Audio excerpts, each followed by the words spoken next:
Hello students, welcome to Learners University. We are here again with another topic. Basically today we will discuss chapter 2 of class 8th of history, from trade to territory. The company establishes power. So in this chapter we have already discussed till Bengal after Plassey. हमने यहाँ तक कर चुके थे हम, ठीक है। तो इस वीडियो में हम बैटल ऑफ बक्सर से ही पढ़ेंगे, but because it's been too long so let me give you an overview. 1600 में क्वीन एलिजाबेथ, जो इंग्लैंड की उस टाइम पे क्वीन थी, उन्होंने चार्टर एक्ट दिया। What was charter act? Right to trade in the east.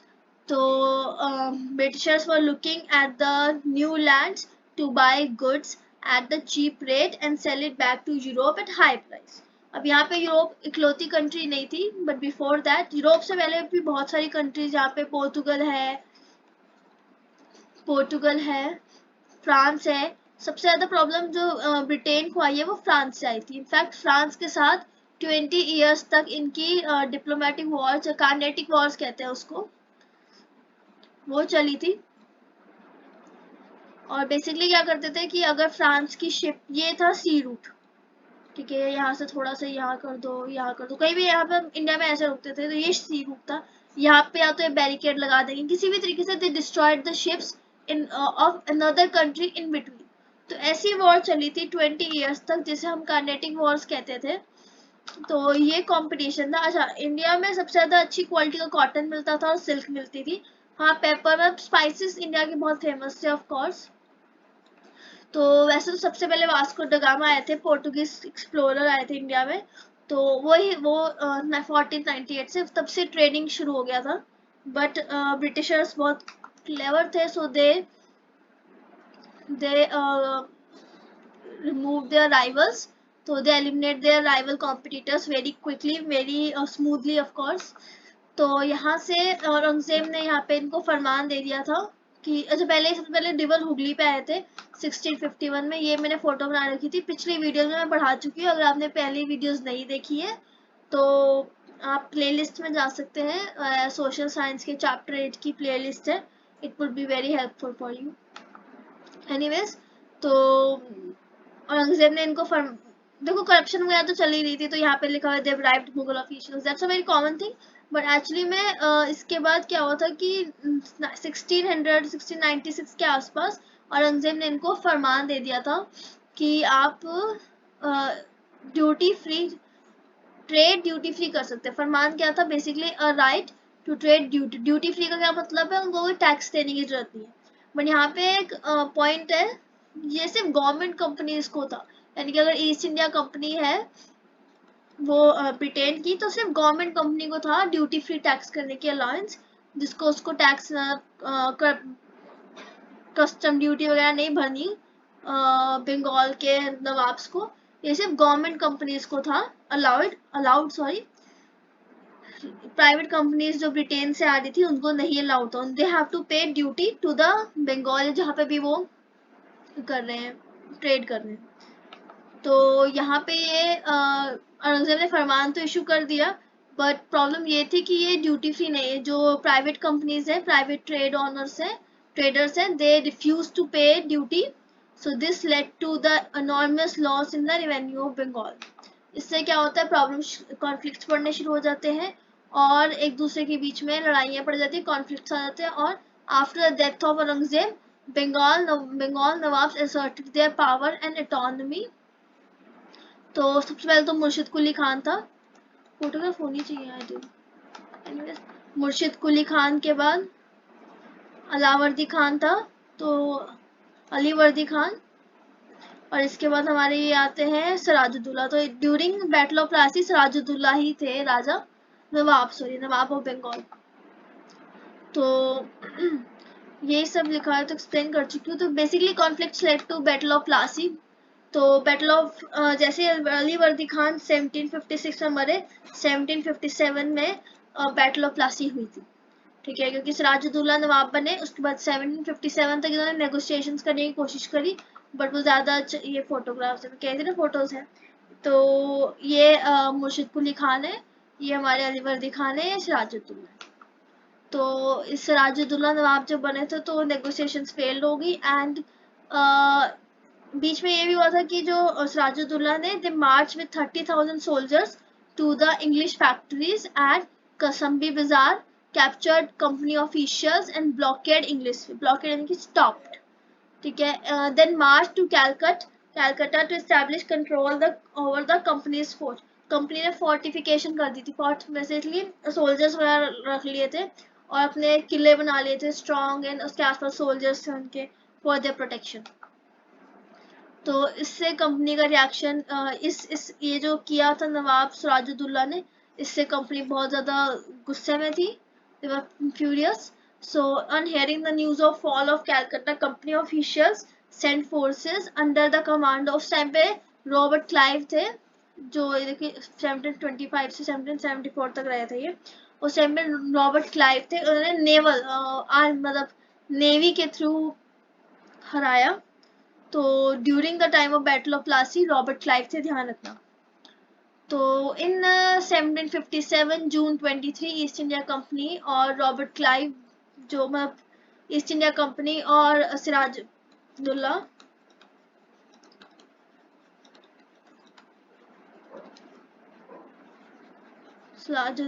And जो थे बंगाल से, और ईस्ट इंडिया कंपनी जिसके उस टाइम पे ऑनर या governor kind of Robert Clive थे, तो इनके बीच में वॉर चली। कब बैटल ऑफ प्लासी कब थी? 1757 जून 23। इसके बाद एक बहुत ही कॉन्ट्रोडिक्टरी सिचुएशन आ गई। जगत सेठ उस टाइम पे सबसे ज्यादा रिचेस्ट पर्सन थे बंगाल के, और ये है मीर जाफर, ये कमांडर इन चीफ थे, बेसिकली सेनापति कहते हैं हिंदी में। तो सेनापति या कमांडर इन चीफ थे उनके आर्मी के, सिराजुद्दौला के आर्मी के। तो इन दोनों ने उनको बिट्रे कर दिया, इसने हेल्प नहीं करी नवाब की, और they haven't given the financial resources. तो इससे क्या हुआ, इससे आर्मी कैंसिल, उनकी आर्मी खत्म हो गई, मतलब आर्मी आधी से ज्यादा आर्मी जो मीर जाफर को सपोर्ट करते थे, they haven't supported Sirajuddaula in the battle of Plassey. So वो अपोजिट साइड से लड़ रहे थे, अपोजिट साइड यानी कि हमारी ईस्ट इंडिया कंपनी की साइड से, और यहाँ से फाइनेंशियल हेल्प भी नहीं आई। तो जब फाइनेंशियल हेल्प नहीं आई तो ये जो गन्स हैं, ये जो बॉम्ब्स वगैरह, जो भी हॉर्सेस हैं, जो भी आर्मी मतलब during the time of Wars चाहिए होती हैं मशीनरीज वगैरह, उसमें इन्होंने हेल्प नहीं करी जगत सेठ ने। तो जब इन दोनों ने हेल्प नहीं करी तो नवाब हार गए, Sirajuddaula was defeated, imprisoned and later killed. British ने मीर जाफर, क्योंकि मीर जाफर ने हेल्प करी थी ब्रिटिशर्स की, तो उसको राजा बना दिया। Mir Jafar was like a puppet राजा। तो it was like a puppet राजा, और जैसे ब्रिटिशर्स को डिमांड करते थे पैसे की, ये पैसे दे देता था। जब उसने कहा कि मैं और नहीं पे कर सकता, तो कंपनी ईस्ट इंडिया कंपनी ने मीर जाफर को हटा दिया। मीर जाफर को राजा नवाब था वो, उसको हटा के मीर कासिम को रख दिया। अब मीर कासिम राजा था। मीर कासिम ने रिवॉर्ड के तरीके से इनको बुर्दवान, मिदनापुर और चित्तागोंग की जमीन कही कि आप ये यहाँ से आप रेवेन्यूज ले सकते हैं। ब्रिटिशर्स को कहा इसने, एज अ रिवॉर्ड दिया उसने ब्रिटिशर्स को इसको राजा बनाने के लिए। कंपनी को रिवॉर्ड दिया मीर कासिम ने कि आपने मुझे राजा बना दिया, मीर जाफर को डिस्पोज कर दिया, तो इसलिए आप इन डिस्ट्रिक्ट से आप रिवेन्यूज कलेक्ट कर सकते हैं। ये थे मीर कासिम। अब क्या होता है, Mir Qasim try to free himself from the control of the britishers. इसने कोशिश करी, इसने हायर यूरोपियन एक्सपर्ट्स भी हायर करे, ट्रेन इस आर्मी, तो बहुत कोशिश करी। तो जितने भी कोशिश कर सकते, इसको पता चल गया था कि East India Company they are trying to use Mir Qasim as a puppet, so he started hiring European expert to train his army. उसने सारे ड्यूटीज अबॉलिश कर दिए थे। जो इंटरनल ट्रेड्स यानी कि अपने अपने जो इंटरनली जो ट्रेड हो रहे हैं इंडियन मर्चेंट्स के, इंडियन मर्चेंट्स पे, इंडियन ट्रेडर्स है, इनके ऊपर ड्यूटीज होती थी कि आपको इतना पे करना है ट्रेड के लिए, तो इसने वो अबॉलिश कर दिया। तो इससे क्या हुआ, इंडियन ट्रेडर्स और ब्रिटिश ट्रेडर्स दोनों एक साथ ही हमारे ट्रेड करेंगे, कोई ऊपर और कोई नीचे नहीं है। तो ये तो स्टेप था नहीं ईस्ट इंडिया कंपनी को, उनको तो एंजॉय, उनको तो दे वर हैविंग फन, मतलब they were enjoying the freedom given by the freedom given by the Mir Kasim. तो दे वर एंजॉयिंग कि उनका अपर एक हैंड था हर चीज में, कि उनको ज्यादा चीजें मिलती थी, उन पर ड्यूटीज भी नहीं थी। तो उनको ये चीज तो एक्सेप्टेबल थी नहीं कि इंडियन ट्रेडर्स और ब्रिटिश ट्रेडर्स को एक ही सेम बैलेंस तराजू में रख दिया गया है, और अब उनके ऊपर कोई एक्स्ट्रा मतलब इनफैक्ट इंटरनल ट्रेड ड्यूटीज भी हटा दी गई इंडियन ट्रेडर्स के ऊपर से। तो इससे क्या हुआ, बैटल ऑफ बक्सर की स्टार्टिंग होती। 1764 में बैटल ऑफ बक्सर लड़ी गई थी। तो ब्रिटिश ने बहुत आसानी से मीर कासिम को हटा दिया, बहुत आसानी से हरा दिया। बहुत सारी बैटल्स हुई, मीर कासिम तो हार गए। मीर कासिम हार के भाग गए अवध। अब अवध में उस टाइम पे राजा था शाह आलम टू। तो इसने शाह आलम टू से हमने पढ़ा था मुगल राजास की लिस्ट की, मुगल एम्परर्स की लिस्ट में शाह आलम टू उस टाइम पर राजा था बैटल ऑफ बक्सर के ड्यूरिंग। तो इसने दो लोगों से अलायंस बनाई। एक अवध भाग गया था ना, तो अवध का राजा कौन था, Shujauddaula. Let me tell you, Sirajuddaula और शुजाउद्दौला दो अलग अलग है। सिराज बैटल ऑफ प्लासी के टाइम पे और शुजा हमारे बैटल ऑफ बक्सर के टाइम पे था। तो याद रखिएगा, नाम उद्दुल्ला सेम है बट नाम अलग है, सिराज और शुजा। तो मीर कासिम अवध भाग गए। अब अवध के राजा थे, नवाब थे शुजाउद्दौला, और शाह आलम टू जो कि मुगल एम्परर थे, उन्होंने उनसे हेल्प मांगी मीर कासिम ने, क्योंकि हार गए थे ये। तो इन मीर कासिम यानी कि शुजाउद्दौला की शुजाउद्दौला एंड ये कहाँ से थे, ये हमारे अवध के राजा, अवध के नवाब, और हमारे शाह आलम टू शाह आलम टू जो हमारे एम्परर थे, कहाँ के, मुगल एम्परर थे। इन दोनों की कंबाइंड आर्मी मिलकर भी मिल गई, बक्सर में मिली थी ये बक्सर में मिले थे।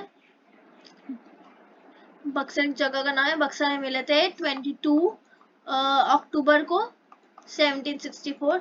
मिलकर भी इन्होंने आर्मीज को मिलाकर भी ये हार गए ब्रिटिशर्स से, क्योंकि ब्रिटिशर्स इस टाइम तक बहुत ज्यादा पावरफुल बन चुके थे। तो अब ये हार चुके थे, दोनों हार गए, दोनों की आर्मीज हार गई। तो अब ट्रीटी साइन हुई है। अब ये वैसे भी आई टोल्ड यू कि ब्रिटिशर्स वर वेरी क्लेवर, उनको तो एक मौका मिल गया कि अब तो अवध और मुगल, जो दिल्ली में मुगल एम्पर दोनों हमारे उसमें, तो इन्होंने एक ट्रीटी साइन करवाई। ट्रीटी में क्या था, शाह आलम टू ने एक दीवानी tax collecting department kind of, दीवानी एक टैक्स कलेक्टिंग डिपार्टमेंट होता है, ठीक है, बंगाल का, बिहार का और उड़ीसा का, इन्होंने इसको अलाउड कर दिया कि आप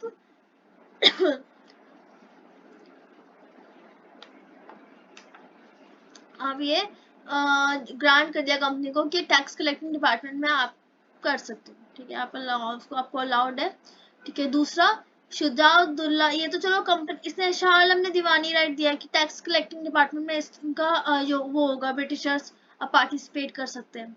कितनी बड़ी बात है, मुगल एम्परर, ठीक है। सेकंड, जो हमारे अवध के राजा थे शुजाउद्दौला, उनको बोला गया कि आप 50 लाख रुपए दीजिए, क्योंकि जो हमारे लड़ाई में खर्चा हुआ है, वॉर डैमेजेस हुए हैं, ठीक है, उसको आपको भरपाई करनी पड़ेगी, क्योंकि आपने तो लड़ाई करी है हमसे। कि अब ये 50 लाख रुपए और ये जो दीवानी टैक्स किसको मिला, ब्रिटिशर्स को। अब मीर कासिम, क्योंकि मीर कासिम भैया जी तो भाग गए थे, हार के भी इन्होंने परेशान किया, तो मीर कासिम को फिर डिस्पोज कर दिया गया मीर जाफर से। मीर जाफर फिर से राजा बन गया। पहले मीर जाफर राजा था, सॉरी, पहले सिराजुद्दौला राजा था ड्यूरिंग बैटल ऑफ प्लासी, उसको हरा दिया गया। मीर जाफर को प्लेस किया गया उसकी जगह पे। Mir Jafar was a puppet नवाब। तो जब वो पे नहीं कर पाया ज्यादा, उसने पूरी ट्रेजरी, पूरा जो खजाने का वो जो कहते हैं बॉक्स या ट्रेजरी बॉक्स पूरा खत्म कर दिया। तब ब्रिटिशर्स ने कहा कि अब ये और पे नहीं कर रहा, तो इसको डिस्पोज कर दो मीर कासिम से। मीर कासिम ने भी उनको जब तक उनको पैसे दिए तब तक वो खुश थे। मीर कासिम को रियलाइज हुआ कि they were using Britishers were using Mir Kasim like a puppet. So इसने लड़ाई करी, सीरीज ऑफ बैटल्स उसकी ज्यादा सब में हार गया ये, तो ये भाग गया, अवध भाग गया। अब अवध और मुगल एम्परर ने मिलके उस टाइम पे शाह आलम टू और शुजाउद्दौला ने मिलके लड़ाई करी, उसमें भी ये हार गए दोनों, और ईस्ट इंडिया कंपनी फिर से जीत गई। बैटल ऑफ बक्सर कहते हैं उसको, क्योंकि वो बक्सर में हुई थी। ये अब तक मैंने आपको स्टोरी सुनाई है बैटल ऑफ बक्सर की। अब हम पढ़ेंगे कि बंगाल बक्सर के बाद उसका क्या हाल था बंगाल का। Military come in under its control, military आ गई थी। revenue began to be collected directly from the officials of the company. अब कंपनीज खुद आकर रेवेन्यू कलेक्ट करने लगी थी, और small amount of revenue was given to nawab to run the administration. मतलब बेसिकली सारा जो पैसा था, सारे जो टैक्स में दीवानी राइट तो मिल चुका है, सारा जो पैसा रेवेन्यू है किसको मिल रहा है, हमारा ईस्ट इंडिया कंपनी को मिल रहा है।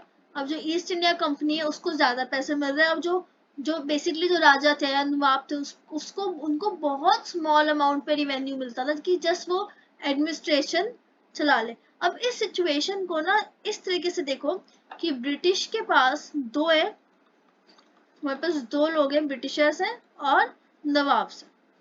ब्रिटिशर्स भी नहीं कहना चाहिए, बेसिकली ईस्ट इंडिया कंपनी कह लो, ठीक है, ईस्ट इंडिया कंपनी और नवाब से। अब ईस्ट इंडिया कंपनी के पास तो पावर है, ठीक है, पावर है और रिस्पॉन्सिबिलिटी नहीं है। पावर के साथ रिस्पॉन्सिबिलिटी भी आती है, बट इनके पास कोई रिस्पॉन्सिबिलिटी नहीं है, ये बस अपना ट्रेड करेंगे और पैसा वापस अपने इंग्लैंड या ब्रिटेन पहुंचा देंगे।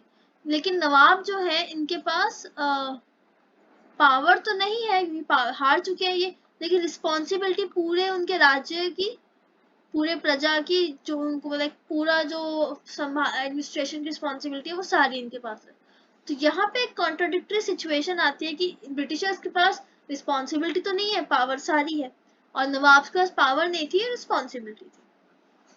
तो यहाँ पे एक नया कंसेप्ट आता है हमारे सामने, जिसे हम कहते हैं डबल गवर्नमेंट या डुअल गवर्नमेंट। डुअल गवर्नमेंट क्या होती है, जब किसी के पास पावर तो ना हो बट रिस्पॉन्सिबिलिटी सारी हो, और किसी के पास पावर हो लेकिन रिस्पॉन्सिबिलिटी ना नहीं हो, मतलब kind of no power and no stable source of income, ठीक है। The unique arrangement is known as dual और डबल गवर्नमेंट। अब ये जो डुअल गवर्नमेंट है, डबल गवर्नमेंट है, ये सिर्फ 1772 में जाके सेट खत्म हुआ था। और इस टाइम पे जैसे कि हमने पीछे पढ़ा था, रॉबर्ट क्लाइव 74 तक चले थे, तो 1772 में हमारे वॉरेन हेस्टिंग आ गए थे यहाँ पे। तो हाँ, तो यहाँ पे वॉरेन हेस्टिंग, इस टाइम पे हमारे वॉरेन हेस्टिंग आ गए थे। 1774 तक हमारे रॉबर्ट क्लाइव चले थे, लेकिन रॉबर्ट 2 साल तो उनको डिस्पोज ऑफ करने में लगते हैं ना, स्लो थी उस टाइम पे गवर्नमेंट। तो वॉरेन हेस्टिंग ने 1772 से लेकर 1785 में इंडिया में एज अ गवर्नर काम किया। तो अब ग्रोथ ऑफ ब्रिटिश इन्फ्लुएंस बहुत बढ़ गया। किंगडम ऑफ मैसूर, मराठास, ये स्ट्रॉन्गेस्ट राइवल्स थे इंडिया ब्रिटिशर्स के। तो हम अगली क्लास में पढ़ेंगे कि मैसूर के साथ कैसी लड़ाई हुई इंडिया की, सॉरी ईस्ट इंडिया कंपनी की, और मराठास के साथ कैसे लड़ाई हुई second half of 18th century में। So they launched a war against both. In next video we will discuss, and trust me, these all are the very important topics and very interesting topics. If you like this video, please share and subscribe to our channel, and click the like button. Thank you for watching, and please leave your valuable feedback in the comments. Have a good day.